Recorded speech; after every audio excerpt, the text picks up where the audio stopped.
No, I said, do you know what's happening in 4 more days? Your birthday. Were you going to sing to me? Not on air. Oh, okay. Hi, this is Steve and Julia Cummings from the Parent Pivot Podcast. I was trying to see if I could get Julia to sing me happy birthday. Happy birthday to you. How's that? That's good. Yes, Christmas coming up reminds me of when you have, if anybody out there has a birthday in December and the closer you are to Christmas, I have this question to ask you. Did you get robbed on your birthday or Christmas because you have a December birthday? Because my mom would ask me, well, do you want that gift for your birthday or for Christmas? And I'm thinking, this is my fault? Why am I getting gypped here? You know, all growing up, it's like, okay, because my birthday is 9 days before Christmas, I didn't get a nice thing. You needed to celebrate your half birthday. That's when you should have celebrated your birthday. Yeah, well, I'm turning 62 this week, so that's kind of a little late getting there. But anyway, welcome to the Parent Pivot Podcast. I didn't mean to get us off track, but we are here to talk about how we can help you pivot from being the parent to a partner. And today we want to talk about... I want to talk about the blessing. The blessing. Yes. Oh, like the song that Kari Jobe. Yes. Yes. Yes. I almost listen to that song every day. Really? I do. On That my much? walk around the neighborhood and my Jesus time. It's on my playlist. Such a good song. If you haven't heard it, please listen to it. We'll put it in the Which is based on the notes. number 6 thing. May the Lord bless you and keep you. May the Lord make his face to shine upon you and be gracious unto you. And may the Lord lift up his countenance upon you and give you his peace. I first read a book called The Blessing. I couldn't tell you who the author is, but go to Amazon, type up The Blessing. I remember it was a blue cover.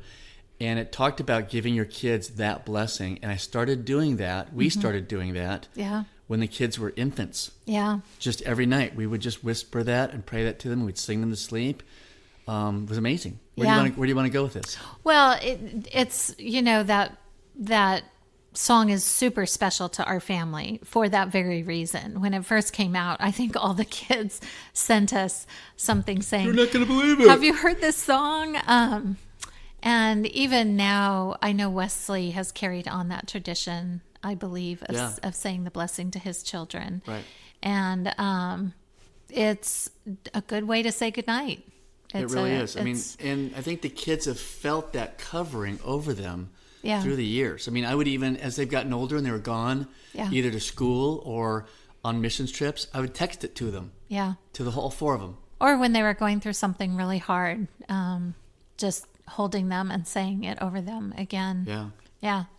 It's been very meaningful to our family. So when that song came out, it's one of those songs that you just start crying listening to because it was so meaningful. And then Jack and Liz had it at their wedding. Right.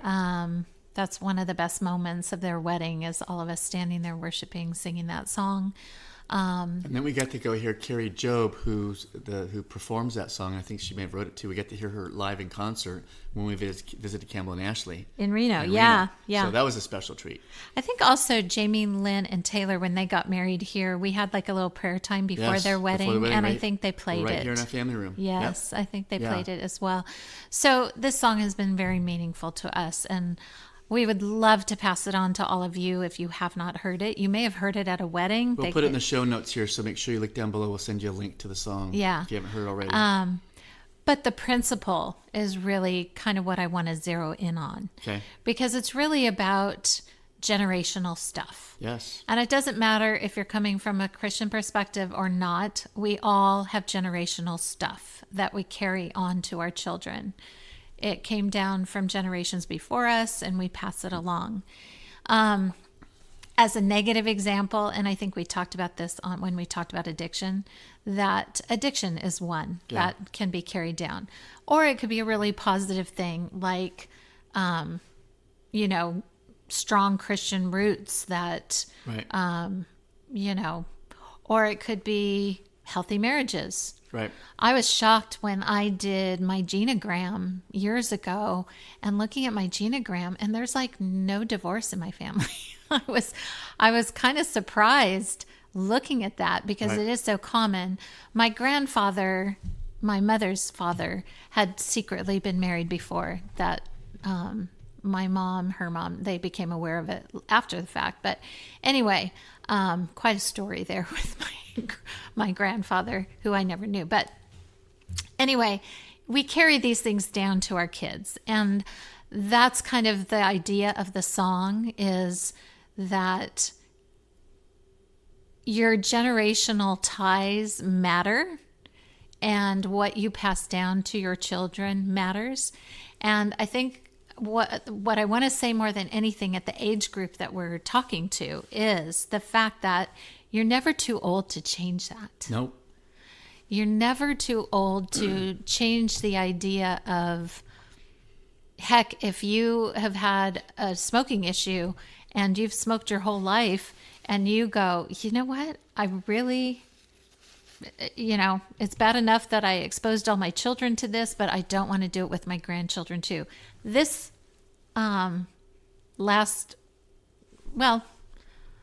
depending on when this airs, I'm going to say a few weeks ago, Snoop Dogg just came out and said he was going to stop smoking weed. Yeah. Now there's some speculation of whether he's just going to start chewing edibles instead. Right. People are saying that he might be coming out with his own line of edibles, so that may be why he's doing this. But his reason for take him for face value. Yeah, what he said publicly was, I want to be around for my grandchildren, and I do this too much, and I'm going to make an effort to change this about myself. So bravo. Like I'm like, that's great, because it does carry down. Right.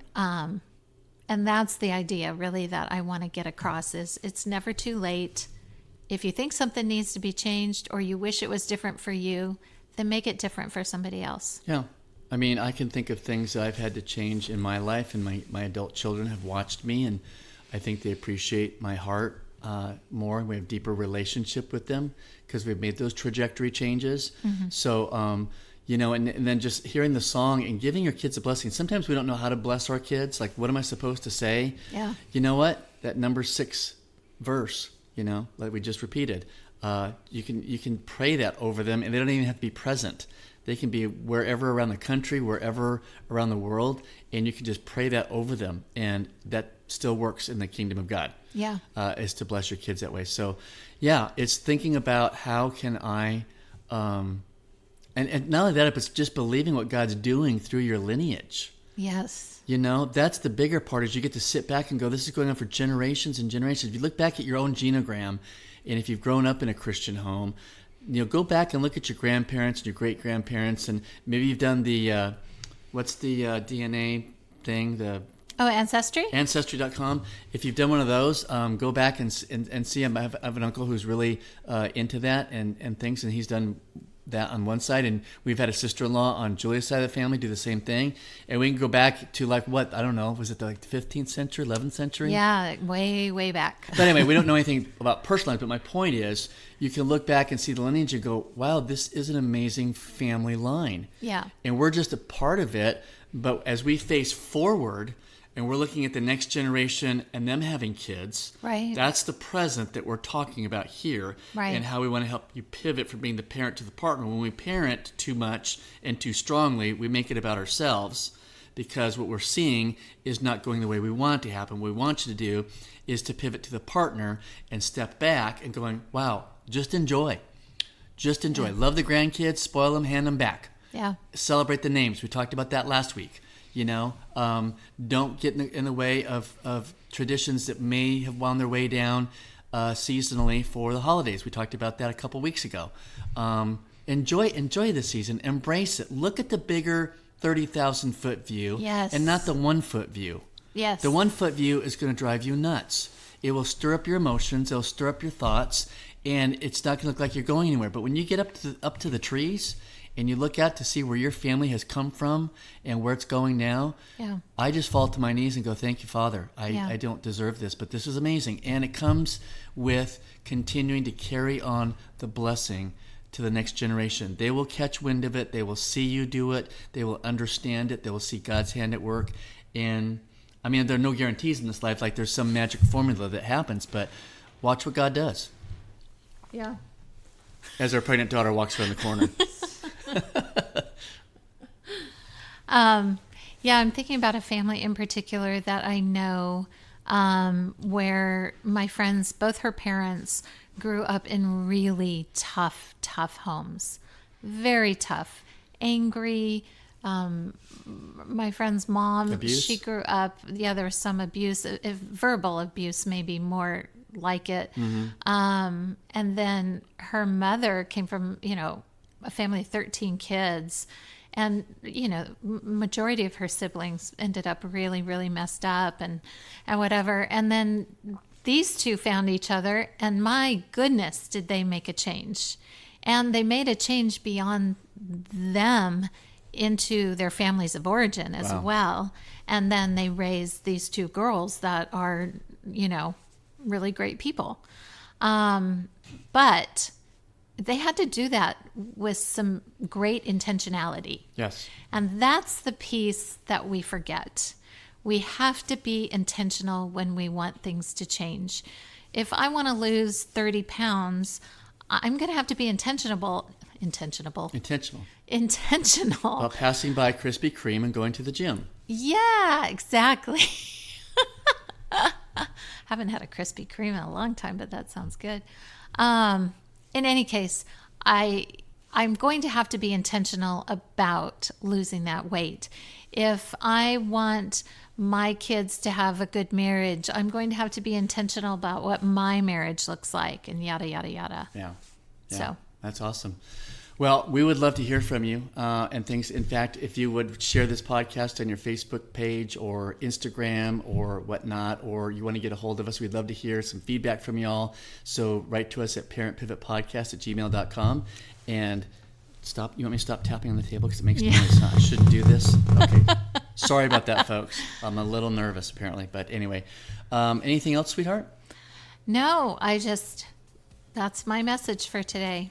Okay. Don't be afraid to make a change. Be intentional about it. And remember, all the choices you make will go on to the next generations. Absolutely. And go look up on Spotify, Kari Jobe. The Blessing. The Blessing. And enjoy that and put that on your playlist and stuff. And we will see you next week. Wait, let me say one more thing because you're going to laugh at this.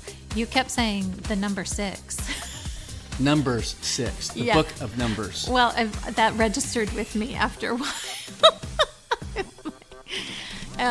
But yeah, it's not number 6. It is the book of the Bible, Numbers.